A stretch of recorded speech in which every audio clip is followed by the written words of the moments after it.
Good evening, everyone. I'd like to call to order this special meeting of the King George County Board of Supervisors. We'll start off the evening this evening with the invocation from Mr. Granger and the Pledge of Allegiance from Mr. Miller. If you would all please rise, please. Lord, we just come before you tonight. We thank you for what you have given us. We thank you for the blessings you have bestowed upon us.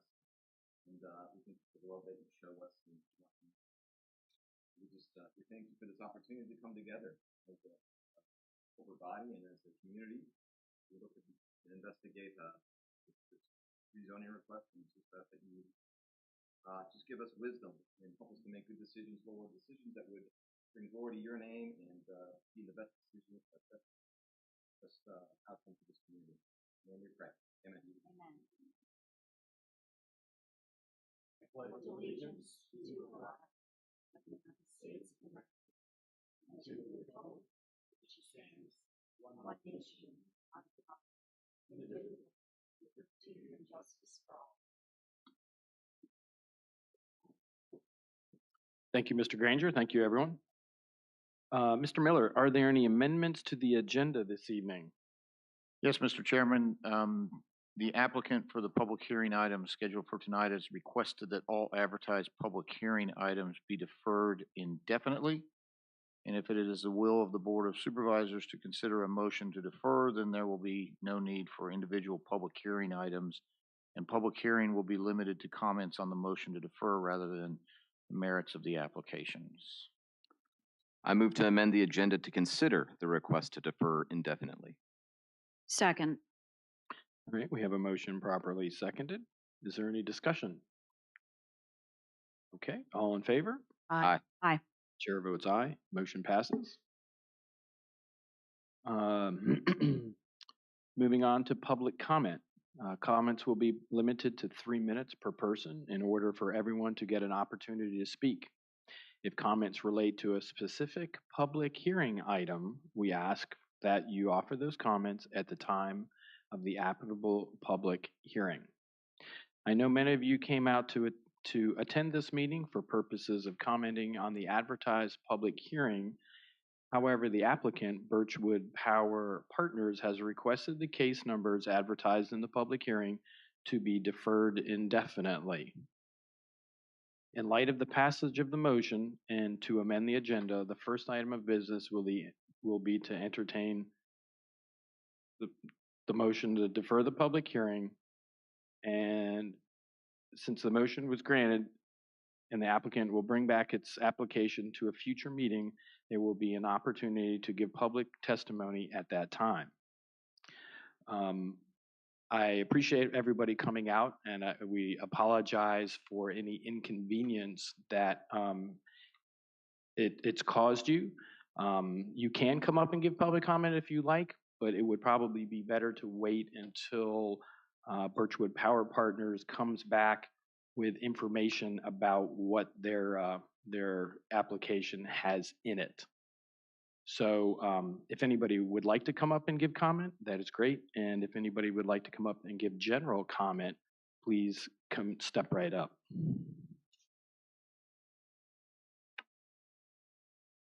Debbie Fairfax, 623 Kings Highway. Mr. Chairman and Board, thank you for receiving public comment on deferral. Frankly, there's a strong case to be made for the board to summarily and unanimously vote this down, thus requiring the applicant to wait a year to reapply. It would send the message that corporations should not approach our rural county in a cavalier manner, but respectfully, with not only their own interests, but also the interests of the county and its citizens in mind. Pursuant to the board's bylaws, the board may take or defer action on the matter, including referral back to the Planning Commission. Especially given this applicant is asking for the rezoning of 9 parcels, nearly 700 acres from agricultural to industrial, a change from the most restrictive zoning categories to the least restrictive. The applicant is also wanting changes to the comprehensive plan that you, our representatives, approved. A change that would potentially lead to industry for 3 miles on Route 3 from Sealston to LaGrange. If a plan is added, this is really a new application. Why were they permitted to move forward to a special public hearing with the Planning Commission with an application with no plan? Additionally, I would question why this applicant was able to push for a special hearing with the board a mere 8 days later. Why the rush? The letters I received dated July 28th and August 4th from the attorney actually had the incorrect zoning change to industrial light rather than industrial. That means everyone wasn't properly informed and they may not have the opportunity to respond as they would have. That is 5.91C of the county code and it was not met. Let's slow down. The little the applicant has chosen to reveal to us in the unproffered uses of the parcels are battery storage units, data centers, solar farm, public utility. All of these are by right and I. We are in the process of updating our zoning ordinances, and we're paying the Berkeley Group to help us. These are to be complete in 2023 after public hearings. These updates should cover battery energy storage facilities, data centers, and solar facilities where we determine the specifics. We also have Ms. Bender, who serves on the DEQ committee formed as a result of House Bill 206. She will be able to provide our county with a wealth of information about the effects of solar development on wildlife, farmlands, and forested areas, and how to protect the Chesapeake and historic sites. All of these are directly relevant to this rezoning request.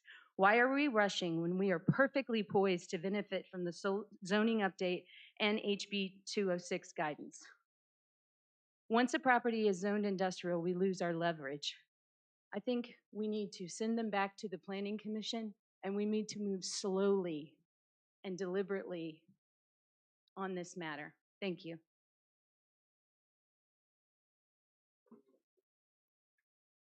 Thank you, Ms. Fairfax.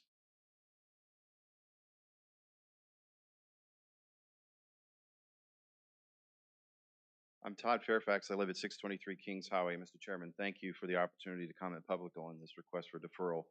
Birchwood Power Partners LP is 49.5% comprised by J-Power, a Japanese-based power company who has plainly made its intentions known on multiple websites. The plan given is a solar plant and a 190 megawatt energy storage facility. PJM Interconnection seems to confirm these plans with applications for solar power and battery storage being in service by the final months of 2023. Perhaps given the presentations to the Planning Commission, the potential uses left unproffered, they plan to use solar power to power a data center, but the amount of power they are intending to generate cannot be considered ancillary. At 7 to 10 acres per megawatt, their plan requires hundreds of acres. Yet this corporation comes disclosing no plan and offering no proffers that are designed to lock the county into zoning ordinance requirements in the form of extremely low setback distances and buffer requirements. A lack of transparency and little incentive for the county does not make this a company with which to partner. This application should be rejected outright due to its lack of plan. In fact, it's insulting. If any other application came forward without a plan, wouldn't you reject it outright? Furthermore, King George should not even consider any solar proposals until robust, medium, and utility scale solar, battery storage, and data center ordinances are in place. There are locales that have placed moratoriums on solar proposals until decision makers and the community have come up to speed on solar issues, developed solid ordinances, and fully assessed risks. The county should define the size, scope, and requirements of any projects we would entertain. We should not be having corporations come in and dictate specific changes to our ordinances, definitions of zoning elements, and changes to the comprehensive plan. These corporations answer to their stockholders and are required to make a profit. You answer to the people and pledge to act in the best interest of the county and citizens. It does not benefit us to rush the process of rezoning for a giant corporation. There should be ample time before any zoning request from the applicant comes again before the Planning Commission. And once that public hearing is held, there should be at least a month or two for the board and the public to study the application and all that pertains to it, receiving communications from staff and the Planning Commission, and making sure that there are no unresolved issues before the zoning request is placed on the public hearing agenda. Zoning application should be denied outright, but if the board determines to allow a deferral, that deferral must include returning to the Planning Commission since the applicant will be offering an entirely never foreseen or submitted plan. Please do what's right for the county. Thank you for your attention. Thank you, Mr. Fairfax. Anyone else? All right. Oh. Step right up. Hi, Linda DeShazo, 10420 Lambs Creek Church Road. The crux of my presentation tonight is time. During public comment at the Planning Commission meeting, I voiced my struggle to maneuver through the many required documents and maps associated with this large-scale rezoning request. At least 3 letters from the applicant's attorney, 2 letters from the county, public notices, 50-some signs, public comment agenda, which was 200 and some odd pages, the report from the county contractor, 96 pages, the comprehensive plan and zoning where I had to go back and research and try to do my due diligence as a citizen, and just miscellaneous research. And I still, to this day, do not know and cannot find what a land bay is. That was mentioned in the presentation. Still today, having the benefit of 29 whole days, which was from July 27th to today, the struggle still continues to analyze and organize all the volume of data that was presented to me. At the time of the Planning Commission public hearing, I was aware of a 3rd letter from the applicant, but I had not yet had time to take a look at it. My mistake. I received it a couple days prior. So when I say look at it, I'm talking Excel spreadsheet line by line, the case number, letter number 1, letter number 2, letter number 3 from the attorney, public service notices, signage, everything. We're talking over 400 lines to date, and I'm not finished yet. Having said that, I have some research pulled right from the county's comprehensive plan. And it's King George County Zoning Ordinance Article 5, Administration and Enforcement, where the county the development notification requirements is 1 notification, 2 letters, 3 signage. In that vein, in starting to look at the data and simply doing Excel sorts, I found one thing. The applicant's letter number 1 dated July 28, 2022, and the applicant's letter dated August 4th, 2022, do provide, as previously stated by another speaker, that the intent for parcels 2207-0456-789 and special amendment 9103 EO2, they were requesting industrial light as their zoning request. Applicant letter 3, dated 8/11/2022, changed that industrial light to industrial. And just a note, 2207-04-309 are the properties that the applicant intends to lease or buy. SEP 9103 EO2 is the water facility easement parcel. Jump to my questions, and I'm gonna miss the meat of this, but my questions to the board and staff: do you agree a zoning change from industrial 1 to light would represent a significant change? Does a change to scope or intent served less than 20 days from a notice violate the applicant's requirement of notification to landowners?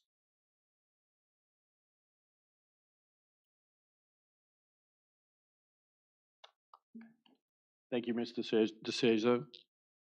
And one more question, one more comment. I'm going to take the liberty of 10 seconds. In that same zoning ordinance, item number 4, it's improper posting or mailings not in accordance with section 5.9 shall defer the public hearing. My question is, did we jump the gun on any planning commission hearings or the board of supervisor hearings? These are questions. I'd appreciate answers from either my representative at large, any board member, or anyone from the staff who would like to get in touch with me. Thank you. Thank you, ma'am. Anybody else?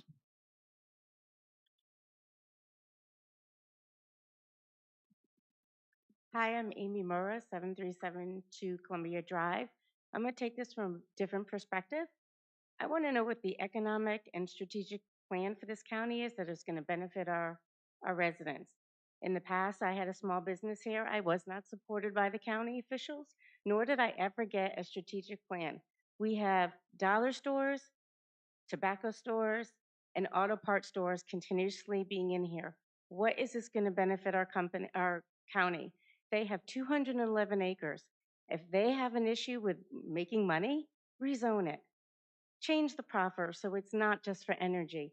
That is plenty of land that they can use to build their industry with the acceptance of this county board, planning commission, and residents having some inquiry into this. I think that this is a disservice, not just to defer this, but just reconsider this application as a whole. Is this benefiting our county?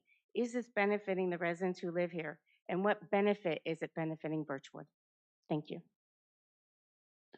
Thank you, ma'am. Anyone else? All right, seeing none.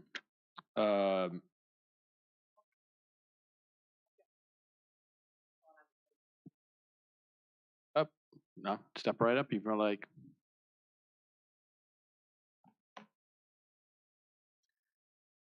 Okie doke.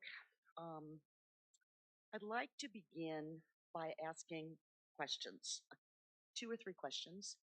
And Mrs. DeMonard, if you could state your name and address, please. I am Gina DeBernard. I live at 206 Stonewall Drive, Fredericksburg, Virginia. Good enough? Okay.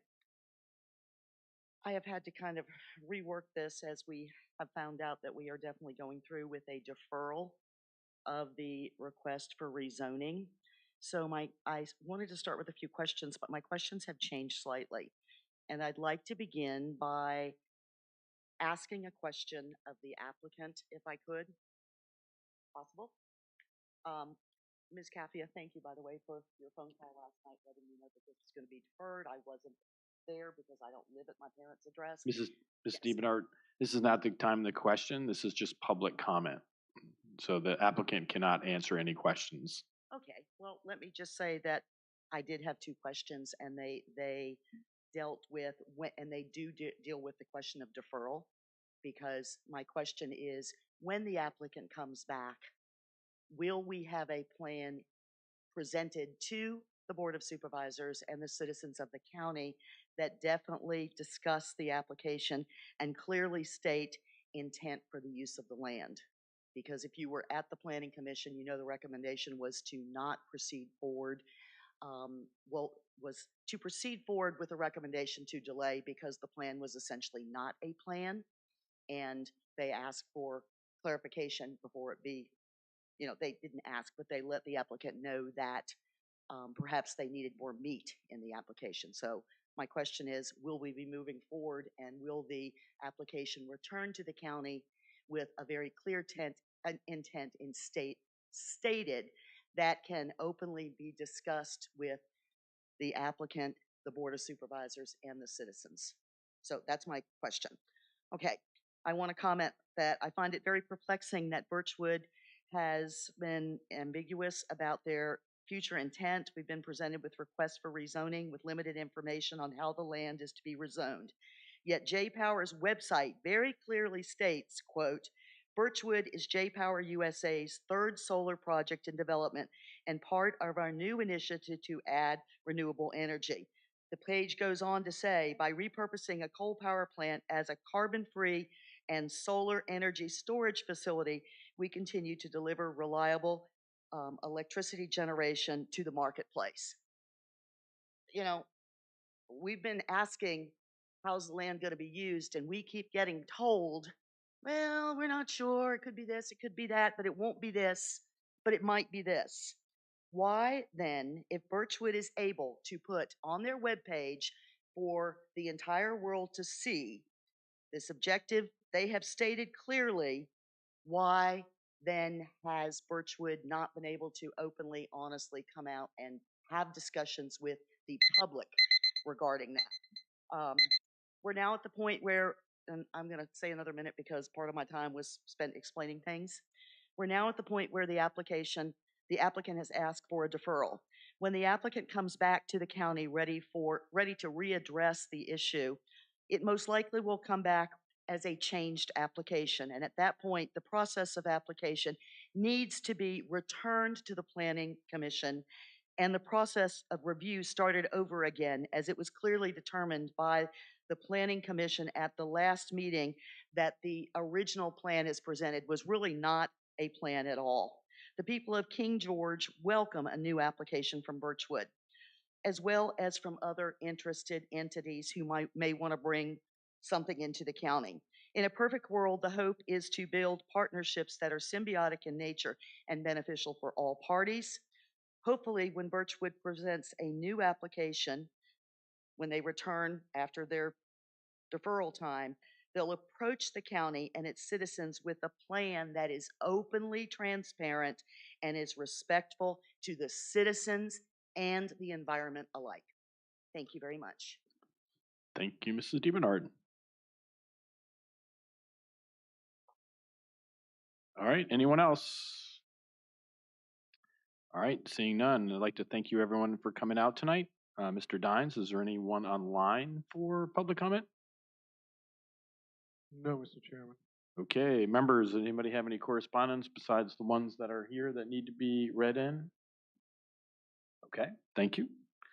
Then I will close public comment. Do we have any board reports from anybody? Nope. Okay. Okay, with all that being done, do we have a motion?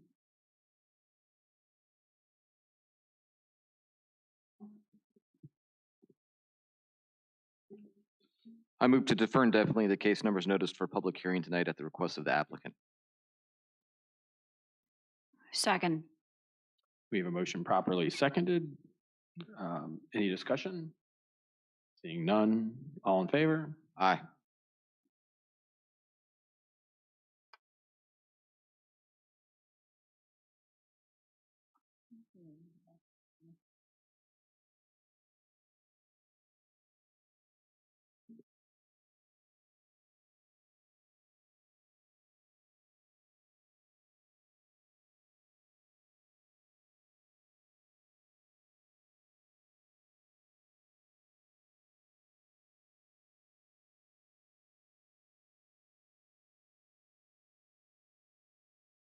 Okay, we have a motion properly seconded and seeing no discussion.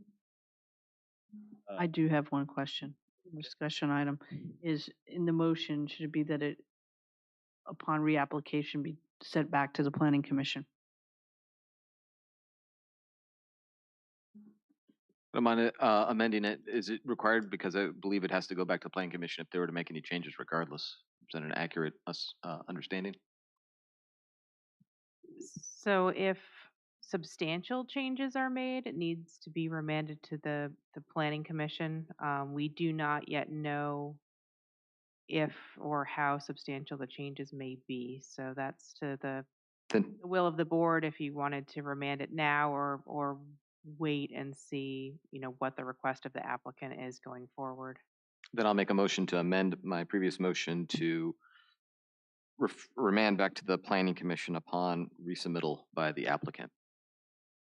I will second that. All right, we have a motion properly seconded. Any discussion?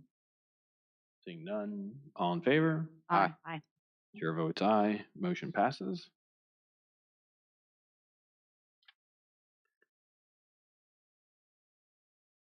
All right, I guess we have a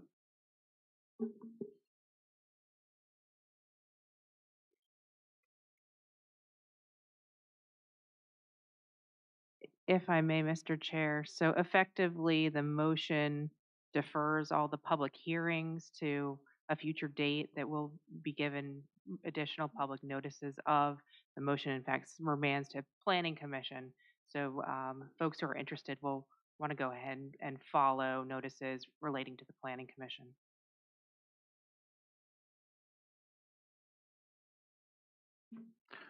all right. Is there a motion for adjournment? That's it.